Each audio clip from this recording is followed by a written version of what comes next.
Hey, it's Klayton, and welcome to episode 30 of Ask Celldweller. So, I took a break from approving the End of an Empire vinyl. These are the proofs. These aren't the final vinyl pressings, because the final vinyl pressings are multicolor, super cool with splatter in them, and the artwork's pretty awesome. These are the blank discs, and they sound pretty cool. You guys asked some great questions this week, and I wish I could answer them all, so why don't we jump in and see how many I can get to.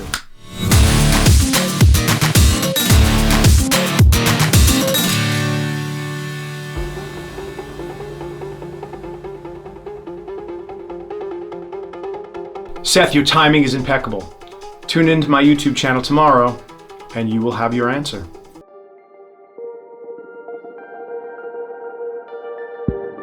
The good news, April, is I've already recorded a segment on that actual instrument, which I'm using for my score for the movie The Dunes. The bad news is it hasn't been released yet, but let's give you a little sneak peek of what's to come. So this hasn't been named yet because I'm considering this kind of like, this is the caterpillar, it hasn't yet become a butterfly. And really the crux of the whole thing that captures the sound is this little blue contact mic here, which is movable. I can move that around, and I'll show you a little bit later how I do that.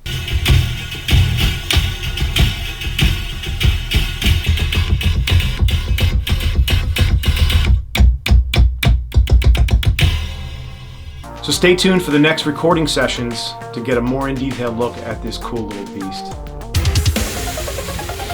Hi, my name is Fox114, I'm from Russia, and I have two questions for you.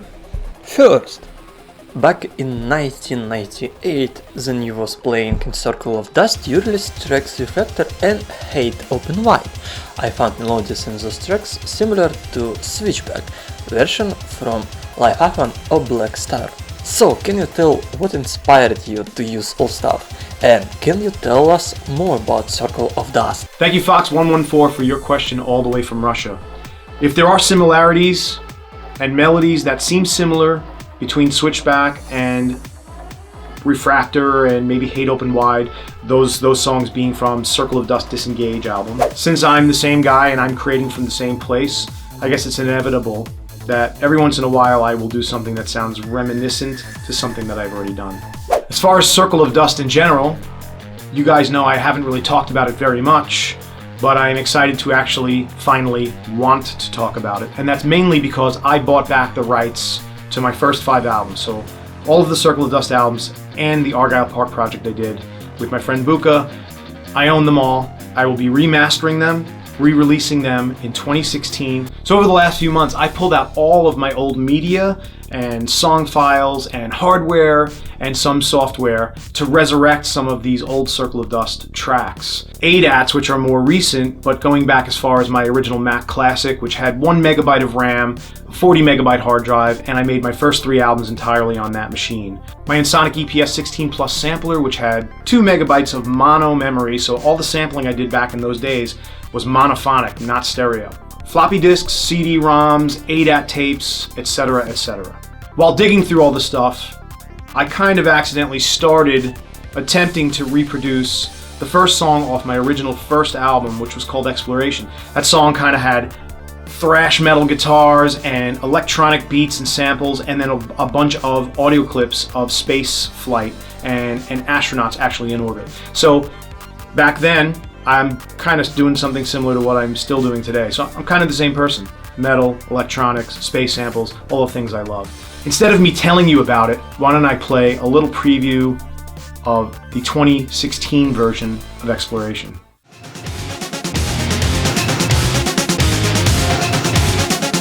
Welcome to Manned Space Exploration.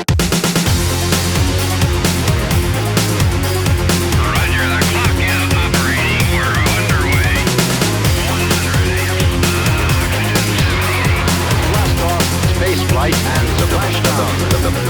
Blast off, space flight and splashdown. 102, 101, oxygen 78, 100, I feel fine. Oh, that's great. I also decided to dive back into production as Circle of Dust for the new Celldweller album. I wanted to take what I'm doing now and kind of reinterpret it in the way that I used to produce. And it was a little bit of a challenge and actually pretty exciting for me to do. So there is an official Circle of Dust remix of Jericho on End of an Empire. So you should go check that out. And I'll let you in a little secret. There's another track coming, brand new, with Circle of Dust involved in the production, and it will be in your hands before the end of this year. Stay tuned.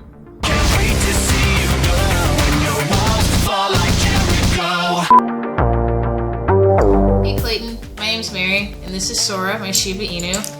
And our question for you is, are you still considering making a track with Robert Alexander using sonification? I thought that'd be really cool to hear, so I'm looking forward to your answer. Thanks for listening. Hi Mary. Hi Sora. Thanks for the question. And yes, Robert and I have talked extensively about doing a piece together. As always, it comes down to scheduling. So it's kind of on deck, and when our schedules line up, we hope to do a track for you.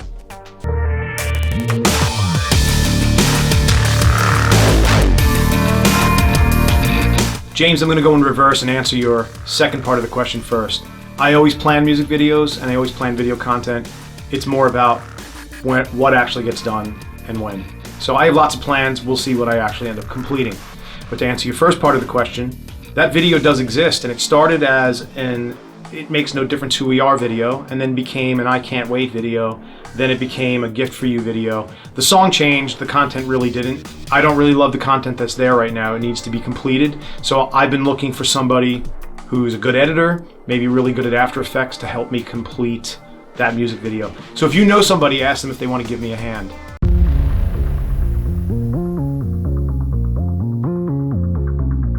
Bob, just for the record, there is no Mad Max score in Faction 12 or Mad Max score in any of my music. All of my music is original. I really enjoy creating original music. If it's similar, it's coincidental. So yes, it's a no-brainer. I would love to score a Mad Max movie at some point. But I have so many on my plate right now that I'm working on, I'd have to wait for an opening in my schedule anyway. But I'm putting that on my wish list. Hey Clayton, I have a question for you. Off the soundtrack for The Voices in My Head Volume 2, there was a song called The End, which is basically like a reimagining of the song Welcome to the End from the debut Celldweller album. And I was wondering if you're ever going to do the same thing for older songs like you did in the past with that song. Like you take it from like over 10 years ago and you mold it and you shape it into something totally different, but you kind of keep like the same sense of the song.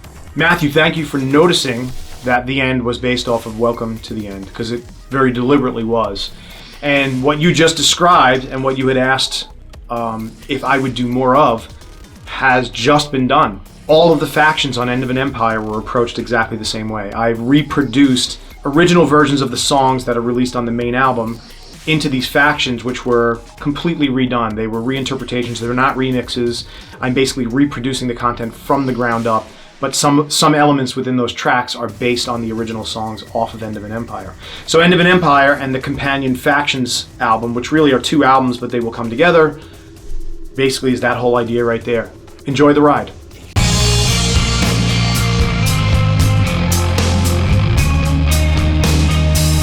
Hey Kylie, you look familiar. I feel like I covered a song from one of your movies, but I can't be sure. Anyway, as far as the T-Rex goes, you know the policy. It's pay on delivery, and the thing hasn't shown up yet. So when it shows up, I'll cut a check to you and Josh Viola, post haste. Thanks for hanging with me all the way through episode 30 of Ask Celldweller. As always, subscribe to my YouTube channel, like or share this video, and I want to hear your questions. So ask your question in the comments below, hashtag AskCelldweller on whatever social media platform you use, or grab your phone or your camera, film your pretty face so we can get you on the next Ask Celldweller. Hit this link in the moon to submit the video. Until next time, this is Klayton, signing off.